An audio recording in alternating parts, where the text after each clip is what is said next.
किस न्यायालय द्वारा विचारणीय है?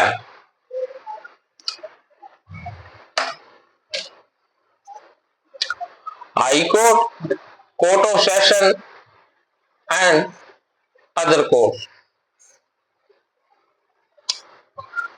जो प्रथम अनुसूची बीएनएसएस की, अगर आपके पास बेयर एक्ट है तो उसको खोलें और देखें कि उसमें प्रथम अनुसूची दी हुई है, जिसमें सेक्शंस के आगे लिखा है कि इस सेक्शन का ट्रायल है जो इसका विचारण यह न्यायालय सुनेगा, इस सेक्शन का विचारण यह न्यायालय सुनेगा। अब बात आती है सेक्शन 21 में बताए गए कि सेक्शन 64-65 जो 376 आईपीसी में होते थे, महिला संबंधी अपराध, तो महिला संबंधी अपराध जो है वो स्पेशल कोर्ट ही सुनेगी।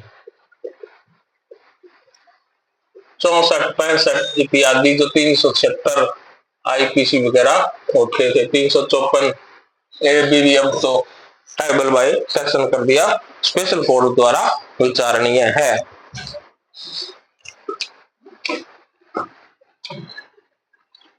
वुमेन एट्रोसिटी कोर्ट जो महिला संबंधी अपराधों का विचारण करेगी, जो शेड्यूल में, बीएनएस की शेड्यूल में दिए हुए हैं। क्या पोक्सो से संबंधित अपराध, जुवेनाइल जस्टिस से संबंधित अपराध डीए कोर्ट सुनेगी? तो नहीं। जेजेबी से संबंधित अपराध जुवेनाइल जस्टिस बोर्ड सुनेगा। पोक्सो से संबंधित अपराध स्पेशल पोक्सो कोर्ट सुनेगी। एनडीपीएस से एनडीपीएस कोर्ट सुनेगी। तो इन कोर्टों का विवरण इन स्पेशल एक्ट्स में है कि इन्हें स्पेशल कोर्ट द्वारा सुना जाएगा, और जनरली बीएनएस के अपराधों को प्रथम अनुसूची के अनुसार सुना जाएगा। ये तो हुआ अपना सेक्शन 21।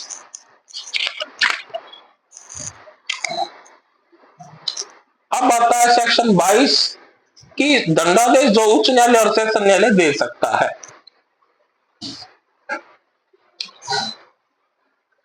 सेक्शन 22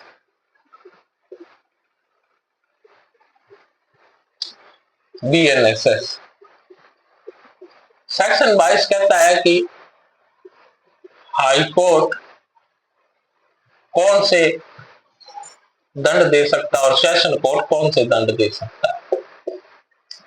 अब हाई कोर्ट की बात करें तो हाई कोर्ट विधि द्वारा या विधि में निर्धारित कोई भी दंड है जो हाई कोर्ट दे सकता है, और सेशन कोर्ट है जो मृत्यु दंड तक की सजा दे सकता है, बशर्ते, अब यहां कंडीशन लगी, बशर्ते अगर सेशन कोर्ट मृत्यु दंड देती है तो उस आदेश की पुष्टि हाई कोर्ट के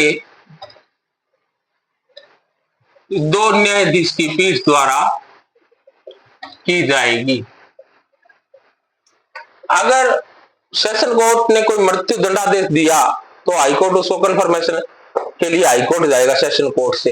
अब हाई कोर्ट के दो जज अगर उस आदेश को सही मानते हैं तो उसे मृत्यु दंड दिया जाएगा, अन्यथा नहीं।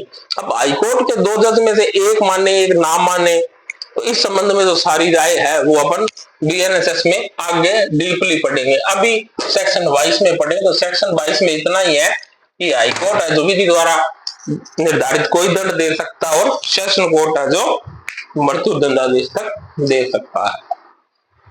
अब आता है सेक्शन 23। सेक्शन 23 क्या कहता है? सेक्शन 23 कहता है कि ऐसे दंडादेश जो मजिस्ट्रेट द्वारा दिए जा सकते हैं, CJM, ACJM, GM, GM second class, second class GM अपने राजस्थान में नहीं है। सीजीएम और एसीजीएम 7 वर्ष तक का कारावास और जुर्माना कर सकते हैं। जेएम को 3 वर्ष तक का कारावास और 50,000 रुपए जुर्माना कर सकते हैं। और जेएम सेकंड क्लास 1 वर्ष तक की सजा और 10,000 रुपए तक जुर्माना कर सकते हैं। यह पावर है सीजीएम, जेएम, एसीजीएम। आप सेक्शन 23 कम शब्दों में आपको समझ आ जाएगा, आप पढ़ लीजिएगा। अब बात आती है सेक्शन 24 की। सेक्शन 24 क्या कहता है? सेक्शन 24 जुर्माना में व्यतिक्रम होने पर, सेक्शन 24 कहता है जुर्माना में व्यतिक्रम होने पर अतिरिक्त कारावास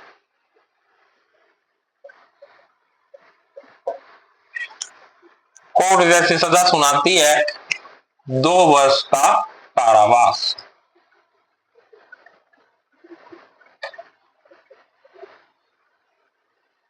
प्लस 20,000 रुपए जुर्माना।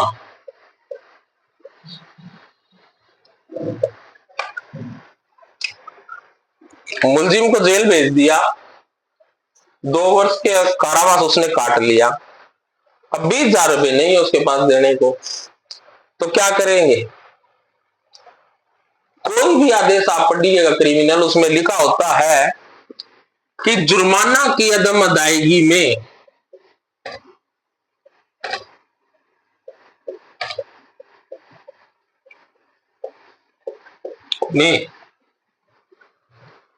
जितना भी वो सेंटेंस दे, मानो 1 माह का अतिरिक्त कारावास भुगतना होगा। 2 साल की सजा आपकी पूरी होगी पर जुर्माना नहीं दिया। अब कोर्ट ने उसमें लिख दिया कि अगर जुर्माना ना दे तो इसको 1 महीने और जेल में रखो, फिर इसको बाहर निकालना। अब ये बताओ, इस क्वेश्चन में, इस पे बड़े क्वेश्चन खड़े होते हैं कि जी अदम अदायगी पर कोर्ट कितनी सजा कर सकती है मैक्सिमम? इसमें तो 1 माह लिखा, अपने लिख दिया 1 साल। किसी 20,000 ना दे तो 1 साल जेल में रखें, तो सरासर गलत है। अदम अदायगी की सूरत में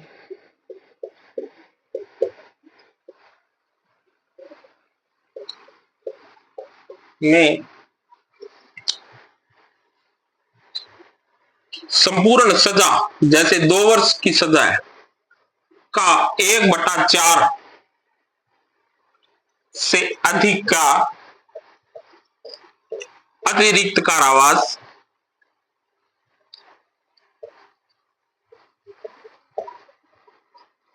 नहीं दिया जा सकता। सेक्शन 24 कहता है कि जितनी उसको सजा मिली है और उसके साथ जुर्माना लगाया है, अगर वो जुर्माना नहीं चुकाता है तो आप उसको अतिरिक्त कारावास उतना ही दे सकते हो जो सजा का 1/4 है। जैसे कि 2 वर्ष की सजा, तो इसका 1/4 6 माह हो गए। 6 माह तक का कारावास न्यायाधीश है जो अतिरिक्त कारावास दे सकता है, जो जुर्माना चुकाने में व्यतिक्रम करता है। ये बीएनएस की 21, 22 और 23 और 24 क्लास अब अपन पढ़ेंगे आगे और देखेंगे।